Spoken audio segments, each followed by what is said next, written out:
What's going on, guys? Stevie Hall, Resurgent Designs. Going to show you how I made this custom 48 by 36 inch coffee table.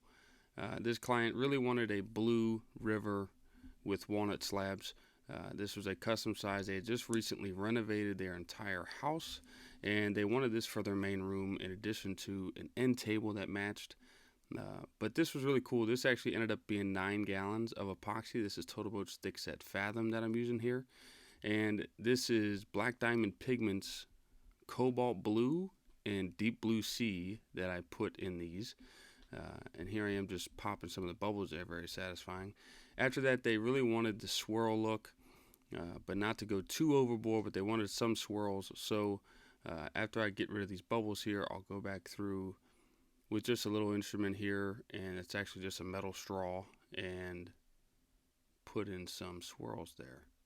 So I'll let that set up for 7 days, take it out of the mold, start flattening. This flattening jig has been upgraded significantly, but nonetheless, I was able to make do with this. This worked for me. It did exactly what I needed it to do, but it also doesn't hurt to have friends who have much better tools than you. So that's what I'm doing here with my buddy Dino here. He has this big drum sander that was just wide enough to fit this piece through. So got that thing nice and flat and sanded, and then take it back home to do some rough sanding and final sanding, as well as do the edge profile. So I do a sanding up to 120, then I'll come around with the router here to do my edge profile, and then I'll go back up to 150, 180, and 220, and then apply my oil finish. So the sanding is very important. You have to be very precise with that to make sure no swirls are in there, or else it will ruin your finish. This was after the oil application. You can see those edge profiles look great. That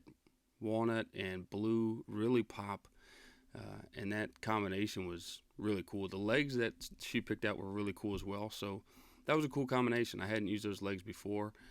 And then now for wrapping it up to get ready to deliver. This is a local delivery, so I don't have to go too crazy. This is just a heavy duty moving blanket. I'll do a little tape there to hold it in place, then shrink wrap it all on, and then we'll load it up to the truck, and yeah, we'll get ready to deliver. It's just down the road, so quick, easy delivery.